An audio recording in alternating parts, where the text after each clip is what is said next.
The strategic landscape of the Pacific War in August 1942 was a volatile and violently contested frontier, defined by the sudden, shocking American amphibious assault on the island of Guadalcanal and the desperate, massive Japanese response to reclaim it.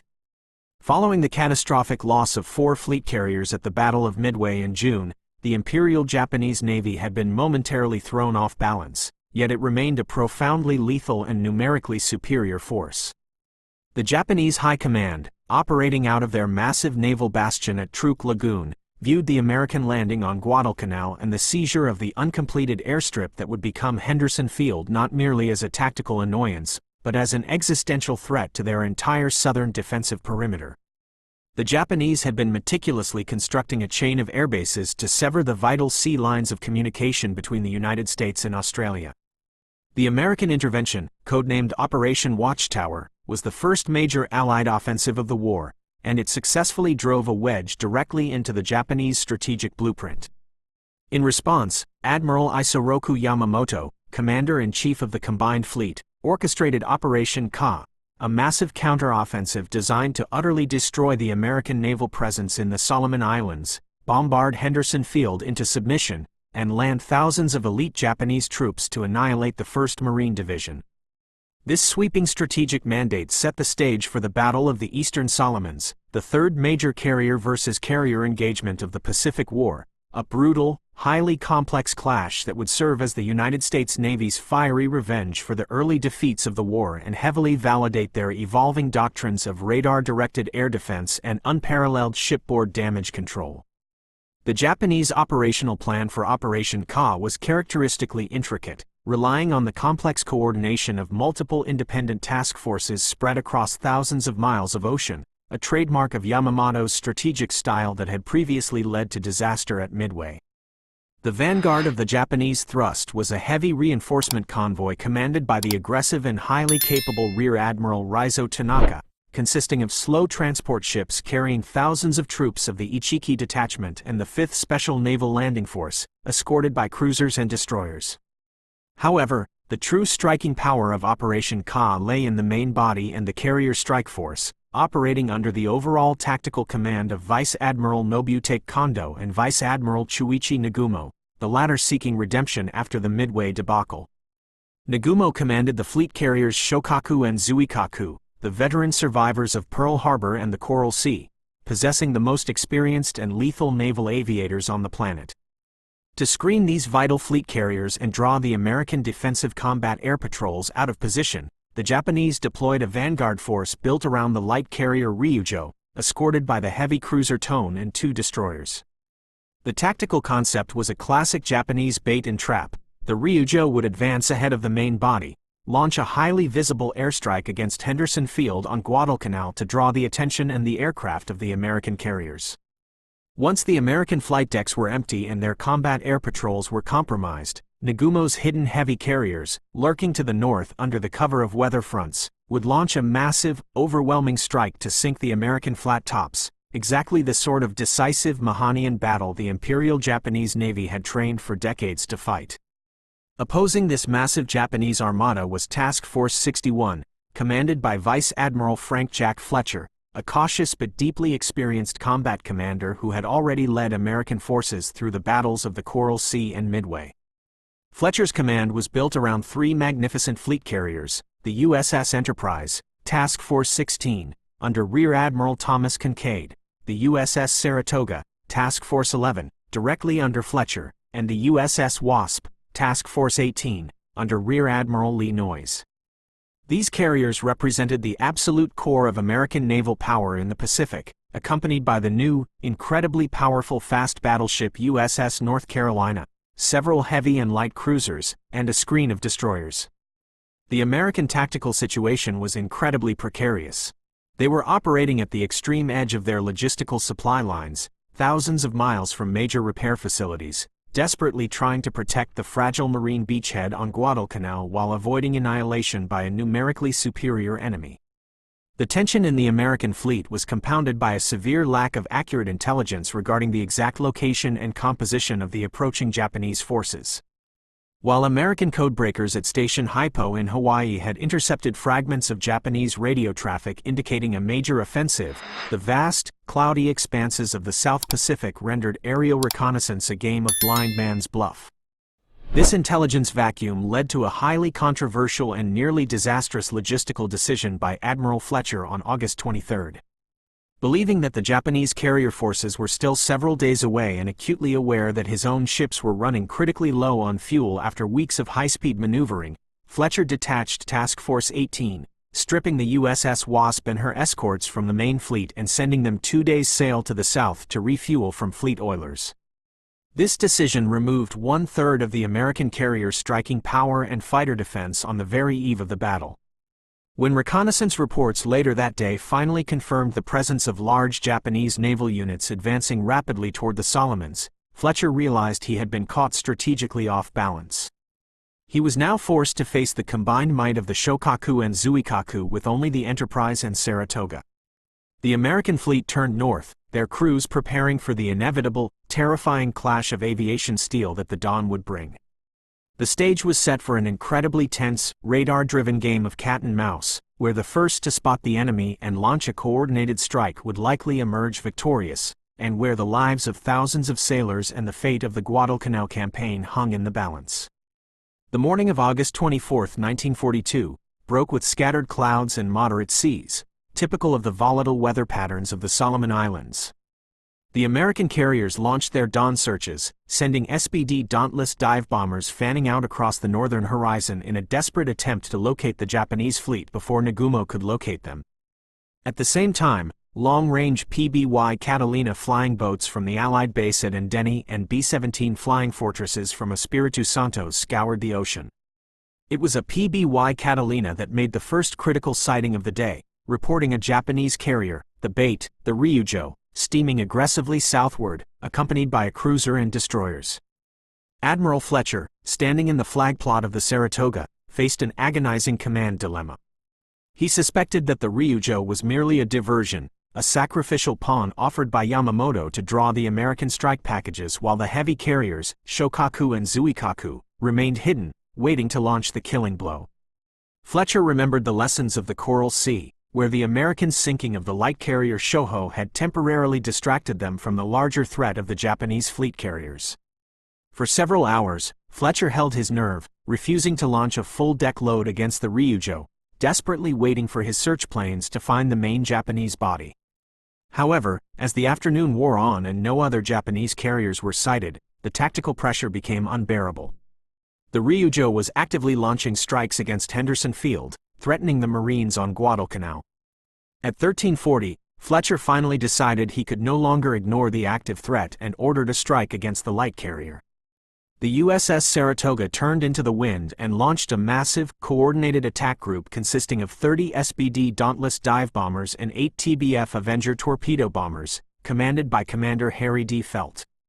As the American strike package roared off the wooden flight deck of the Saratoga and formed up in the sky, they left the American task force highly vulnerable, their offensive power committed to a target that Fletcher still feared was a trap.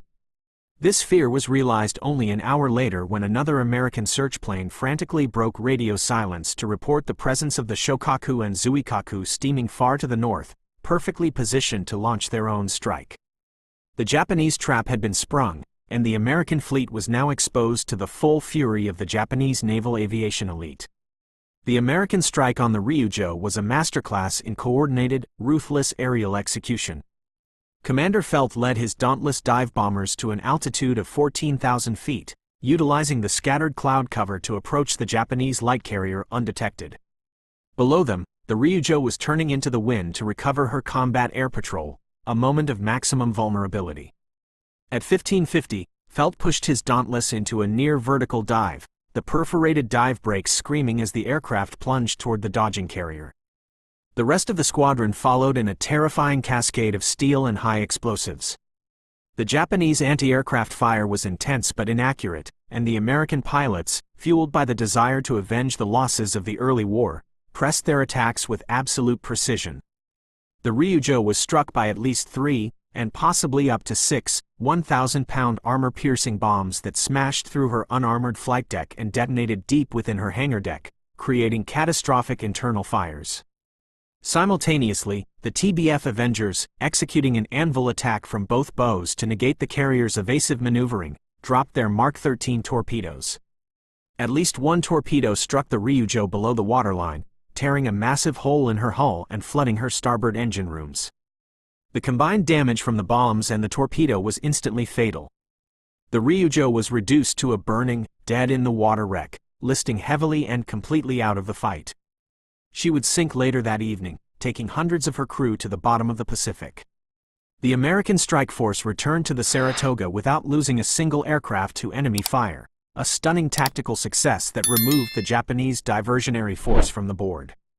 However, while the Ryujo was dying, the true battle was just beginning to unfold in the skies to the north. Admiral Nagumo, having located the American task force through his own scout planes, had already launched a massive, heavily coordinated strike package from the Shokaku and Zuikaku. The first Japanese wave consisted of 27 Aichi D-3A-1 VAL dive bombers, incredibly accurate and lethal aircraft, escorted by 10 Mitsubishi A-6M-0 fighters. This was followed shortly by a second wave of identical composition. The Japanese aviators, many of whom were combat veterans of Pearl Harbor, the Indian Ocean Raid, and the Battle of the Coral Sea, flew with a terrifying, disciplined precision, intent on destroying the Enterprise and the Saratoga and reclaiming the glory they felt had been stolen from them at Midway. As the Japanese strike force closed the distance, the tactical environment shifted dramatically in favor of the Americans, thanks to a revolutionary piece of technology that the Japanese utterly lacked: shipboard radar. The USS Enterprise was equipped with the new CXAM-1 air search radar, a massive, rotating mattress antenna that could detect incoming aircraft formations at ranges exceeding 80 miles. In the dark, cramped Combat Information Center (CIC), deep within the hull of the Enterprise, radar operators stared intently at the glowing green cathode ray tubes, identifying the incoming Japanese bogies long before they could be seen by the human eye. This technological advantage allowed the American fighter directors to scramble their Combat Air Patrol (CAP) of Grumman F-4F Wildcat fighters, stacking them at varying altitudes to intercept the incoming Japanese raid. This was the infancy of the radar-directed fighter control doctrine that would later evolve into the impenetrable, big blue blanket of the late-war fast carrier task forces. However, in August 1942, the system was still rudimentary, plagued by communications failures, inexperienced fighter directors, and the inherent limitations of the early radar equipment, which struggled to accurately determine the altitude of incoming targets. Despite the radar early warning, the American fighter defense was chaotic and deeply flawed. The fighter directors on the Enterprise struggled to vector the Wildcats to the correct altitude and bearing to intercept the Japanese bombers before they reached the pushover point for their dives. Many of the Wildcats were vectored too low, finding themselves looking up at the Japanese VALs passing overhead, unable to climb fast enough to engage them.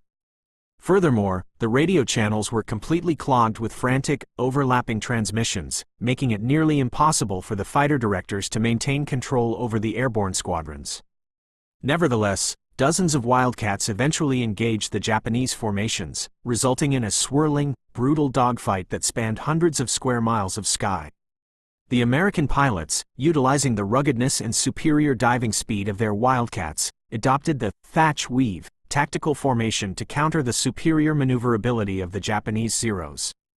The sky was filled with the roar of Pratt & Whitney and Nakajima radial engines, the staccato hammering of .50 caliber machine guns, and the fiery trails of burning aircraft plunging into the sea. American pilots like Lieutenant Commander John S. Thatch and machinist Donald E. Runyon scored multiple kills, fighting desperately to thin the ranks of the attacking dive bombers. But the Japanese aviators were incredibly disciplined and focused on their mission. Despite taking severe losses from the American fighters, the surviving VALs pushed through the gauntlet, ignoring the Wildcats and focusing their entire attention on the massive, maneuvering bulk of the USS Enterprise below. At 1629, the Enterprise's radar operators detected the incoming Japanese strike force closing at terrifying speed, just as the lookouts on the bridge spotted the tiny, menacing specks of the VALs diving out of the sun. The American task force immediately went to general quarters, the claxons blaring throughout the ships. The Enterprise, under the command of Captain Arthur C. Davis, accelerated to 30 knots, her massive propellers churning the ocean into a white froth as she began radical evasive maneuvers, carving sharp, S-shaped wakes in the water in a desperate attempt to throw off the aim of the plunging Japanese dive bombers. Surrounding the carrier was her escort screen, most notably the new fast battleship USS North Carolina. The North Carolina represented a paradigm shift in naval anti-aircraft defense. Bristling with 25-inch, 38-caliber dual-purpose guns, 16 1.1-inch anti-aircraft cannons, and dozens of .50-caliber machine guns, the battleship was a floating fortress designed specifically to project a wall of lethal shrapnel and high explosives into the sky. As the Japanese VALs committed to their dives, the entire American task force erupted in a continuous, deafening roar of anti-aircraft fire. The sky above the Enterprise instantly filled with the black, greasy puffs of 5-inch flak, the bright, streaming tracers of the smaller caliber weapons, and the terrifying, banshee wail of the diving Japanese aircraft. The volume of fire generated by the North Carolina and the cruiser screen was so intense and so unprecedented that several Japanese pilots later reported they believed the battleship was actually on fire and sinking, confusing the massive, continuous muzzle flashes and gunsmoke for a burning ship. This incredibly dense anti-aircraft umbrella disrupted the aim of several Japanese pilots, forcing them to drop their bombs early or veer away from their attack runs. However, the Japanese naval aviators were elite, highly motivated professionals, and they pressed their attacks with suicidal bravery, flying straight through the curtain of steel toward the Enterprise. At 1644, the absolute terror of the aerial bombardment materialized on the flight deck of the USS Enterprise. The first Japanese armor-piercing bomb struck the carrier on the aft starboard side of the flight deck. The heavy bomb smashed through the wooden decking and penetrated deep into the ship, passing through 3 steel decks before detonating with catastrophic force near the chief petty officer's quarters. The explosion instantly killed dozens of men, severed vital water mains, and started massive, uncontrollable fires that threatened the aft ammunition magazines. The blast was so powerful that it buckled the flight deck upward, creating a massive crater and temporarily preventing the launch or recovery of aircraft. Only 30 seconds later, a second bomb struck the Enterprise, impacting just forward of the first hit. This bomb detonated in the aft starboard gun gallery, instantly wiping out the entire crew of a 5-inch gun mount and igniting a massive secondary fire among the ready-use powder casings. The explosion sent searing, lethal shrapnel tearing across the flight deck, cutting down sailors and damage control personnel who were already rushing to fight the fires from the first hit. The Enterprise was now burning fiercely, heavily damaged and bleeding men, but the Japanese attack was not yet over. 2 minutes later, at 1646, a third bomb struck the carrier on the flight deck just aft of the island's superstructure. This bomb detonated almost immediately upon impact, creating a massive, shallow crater in the flight deck but failing to penetrate deeply into the hangar. However, the blast completely destroyed a 1.1-inch anti-aircraft mount, killing the entire gun crew and adding to the roaring inferno on the upper decks. In the span of just 3 minutes, the pride of the American fleet had absorbed 3 direct bomb hits from elite Japanese aviators, sustaining horrific casualties and catastrophic structural damage. To the Japanese pilots pulling out of their dives and looking back at the burning carrier, it appeared that the Enterprise was doomed, a burning, shattered wreck that would surely soon slip beneath the waves. However, it was in the immediate, desperate aftermath of these bomb hits that the United States Navy demonstrated the profound, systemic superiority of its shipboard damage control doctrine, a deeply ingrained cultural and engineering advantage that would repeatedly save American carriers throughout the Pacific War while similar damage routinely sank their Japanese counterparts. The moment the bombs detonated, the crew of the Enterprise reacted with highly trained, almost mechanical precision. The damage control teams, clad in heavy asbestos suits and breathing apparatus, immediately charged into the roaring infernos, dragging heavy hoses and applying massive quantities of water and chemical foam to the flames. The American philosophy of decentralized damage control meant that every sailor was fundamentally trained as a firefighter, and they acted with extraordinary heroism. When the first bomb severed the main water lines in the aft section of the ship, sailors formed human chains, passing buckets of water from the sea up through the burning, smoke-filled compartments to douse the flames threatening the magazines. One of the most critical and harrowing moments of the battle occurred deep within the bowels of the ship, in the steering engine room. The explosions had severed the electrical cables controlling the massive hydraulic steering motors, and a subsequent electrical short caused the steering gear to jam hard to starboard. The Enterprise, traveling at nearly 30 knots, began to turn uncontrollably in a tight, violent circle, her engines still driving her forward but her rudder paralyzed. The massive ship heeled over sharply, threatening to capsize, and was completely unable to maintain a steady course to recover her returning aircraft or evade further attacks. The steering engine room rapidly filled with toxic, suffocating smoke from the fires burning on the decks above, creating an environment that was instantly lethal to anyone caught without breathing apparatus. It was in this terrifying, smoke-filled steel box that Chief Machinist William A. Smith displayed extraordinary, superhuman courage. Donning a bulky, restrictive rescue breathing apparatus, Smith bypassed the burning compartments, climbed down into the suffocating darkness of the steering room, and manually engaged the massive emergency steering gear, fighting against the immense hydraulic pressure of the jammed rudder. Despite the intense heat, the blinding smoke, and the constant threat of further explosions, Smith managed to center the rudder by hand, restoring limited steering control to the bridge and saving the Enterprise from drifting helplessly into the sights of a potential submarine attack or a second wave of bombers. His actions, mirrored by hundreds of unsung heroes throughout the burning ship, epitomized the resilience and unparalleled skill of the American damage control teams. Within an astonishingly brief period of just 1 hour, the heroic, relentless efforts of the damage control parties had paid incredible dividends. The massive, roaring fires that had threatened to consume the aft section of the ship were entirely extinguished, the ruptured water mains were temporarily patched, and the jagged, smoking craters on the flight deck were hurriedly filled with steel plates and wooden planks, making the deck barely operational enough to recover the desperate, fuel-starved wildcats and dauntlesses that were circling overhead. The Enterprise, though battered, scorched, and bearing the scars of profound violence, was still afloat, still making 24 knots, and incredibly, still capable of conducting limited flight operations. To the utter shock and dismay of the Japanese High Command, who believed they had dealt a fatal, war-winning blow to the American carrier force, the Enterprise survived the battle, a testament to American naval engineering and the indomitable spirit of her crew. While the Enterprise was fighting for her life, the second wave of the Japanese strike force, consisting of additional dive bombers and torpedo bombers, failed to locate the American carriers in the scattered clouds and fading daylight, eventually jettisoning their ordnance and returning to the Shokaku and Zuikaku empty-handed.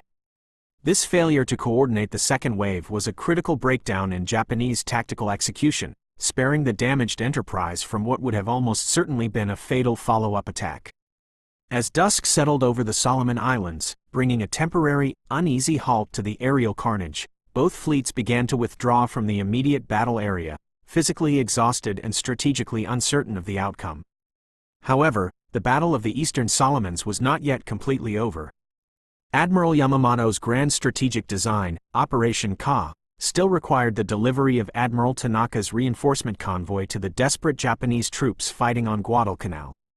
Believing that the American carrier threat had been neutralized by the strikes on the Enterprise, Tanaka aggressively pushed his convoys south through the night, determined to land the Ichiki Detachment and the 5th Special Naval Landing Force on the beaches of Guadalcanal the following morning. This assumption proved to be a fatal, costly miscalculation. The Japanese had failed to account for the lethal, enduring presence of the Cactus Air Force, the scrappy, highly motivated collection of Marine, Navy, and Army Air Force's pilots operating from the muddy, cratered runway of Henderson Field. On the morning of August 25, as Tanaka's convoy steamed down the slot, they were spotted by long-range American search planes. The response from Henderson Field was immediate and devastating. A mixed strike force of Marine SBD Dauntless dive bombers, heavily armed with 1,000-pound bombs, launched from the dirt strip and descended upon the highly vulnerable, slow-moving Japanese transport ships. The attack was ruthless and highly effective. The Dauntlesses plunged from the sky, entirely unopposed by any Japanese fighter cover, and struck the massive transport ship Kinryu Maru, which was heavily laden with troops, ammunition, and vital supplies. The bomb hits ignited massive, uncontrollable fires that quickly consumed the transport, forcing the surviving troops to abandon ship into the shark-infested waters. As the Japanese destroyer Mutsuki maneuvered alongside the burning Kinryu Maru to rescue survivors, she was suddenly attacked by a flight of incredibly high-flying B-17 flying fortresses that had launched from the American base at Espiritu Santo. In a rare display of accuracy for high-altitude level bombing against moving naval targets, AB-17 dropped a stick of bombs that directly bracketed the Mutsuki, causing massive structural damage and sinking the destroyer in a matter of minutes. Furthermore, the Japanese light cruiser Jinsu, serving as Admiral Tanaka's flagship, was also severely damaged by a bomb hit, forcing Tanaka to transfer his flag to a destroyer and ordering the immediate, humiliating withdrawal of the entire reinforcement convoy back to the Japanese base at the Shortland Islands. The turning back of Tanaka's convoy marked the definitive, indisputable end of the Battle of the Eastern Solomons. The strategic objectives of Operation Ka, the destruction of the American carrier force and the massive reinforcement of Guadalcanal, had failed completely. While the tactical outcome of the carrier duel could be interpreted as a minor draw, with the Americans losing the light carrier Ryujo and sustaining heavy damage to the Enterprise in exchange for a few bomb hits on the Japanese seaplane tender Chitose, the strategic reality was a resounding, highly consequential victory for the United States Navy. The Americans had successfully protected their fragile, vital beachhead on Guadalcanal, ensuring that the 1st Marine Division would not be overwhelmed by a massive influx of Japanese reinforcements, thereby keeping the entire Solomon Islands campaign alive. The true, hidden cost of the battle, however, lay in the catastrophic attrition of elite Japanese naval aviators. During the intense dogfights over the American task force and the intense anti-aircraft fire from the North Carolina and the Enterprise, the Japanese lost over 60 highly experienced, irreplaceable aircrew members. These were the veterans of Pearl Harbor and the Indian Ocean, men whose skills had been honed through years of rigorous training and combat. The Imperial Japanese Navy's training pipeline, inherently rigid and elitist, was structurally incapable of rapidly replacing losses of this magnitude with pilots of equal caliber. The Battle of the Eastern Solomons, following closely on the heels of the devastating losses at Midway, accelerated the steady, irreversible bleeding of Japanese naval aviation expertise, a loss of institutional knowledge and tactical skill that would permanently cripple the striking power of the combined fleet for the remainder of the war. The Americans, conversely, while losing a significant number of aircraft, suffered far fewer pilot casualties due to the implementation of organized search and rescue operations utilizing PBY Catalinas to recover downed aviators from the sea. Furthermore, the American industrial and training apparatus was vast, robust, and fully capable of churning out thousands of newly trained pilots and advanced replacement aircraft to fill the empty squadrons. The Battle of the Eastern Solomons profoundly validated the emerging, revolutionary American doctrines of radar-directed fighter defense and comprehensive, ship-wide damage control. The ability of the Enterprise to absorb 3 direct bomb hits from armor-piercing ordnance, contain massive, raging aviation fuel fires, restore vital steering control, and resume flight operations within an hour was a technological and organizational miracle that completely baffled the Japanese high command, who routinely saw their own carriers sink from far less damage. This incredible resilience meant that American carriers could stay in the fight longer, absorb punishing blows, and still deliver war-winning strikes. Furthermore, the massive volume of anti-aircraft fire generated by the USS North Carolina demonstrated that surface ships were no longer helpless targets for dive bombers, forcing the Japanese to reconsider their attack profiles and accept higher losses in future engagements. The battle also highlighted the critical, undeniable importance of Henderson Field. The very existence of the unsinkable dirt runway on Guadalcanal allowed the Americans to project lethal air power over the slot, denying the Japanese the ability to safely resupply their troops during daylight hours. The destruction of Tanaka's convoy by Marine Dauntlesses and Army B-17s proved that land-based air power, working in conjunction with the fleet carriers, was a strategic necessity for securing control of the South Pacific. The Battle of the Eastern Solomons was not merely a clash of ships, it was a violent, complex validation of American industrial might, technological innovation, and the absolute, unyielding courage of the sailors and aviators who stood the line against the formidable power of the Imperial Japanese Navy.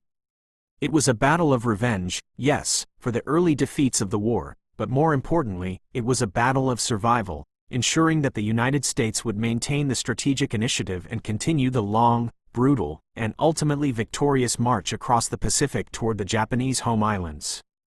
The fiery skies over the Solomon Islands in August 1942 witnessed the maturation of the United States Navy into a relentless, highly adaptable, and incredibly resilient war-fighting machine, a force that would never again be caught completely off guard, and a force that would exact a terrible, total price for every inch of ocean contested by the enemy. As the Enterprise limped back to Pearl Harbor for extensive, necessary repairs, her crew exhausted but deeply proud of their miraculous survival, the strategic focus of both navies remained locked onto the steaming jungles of Guadalcanal.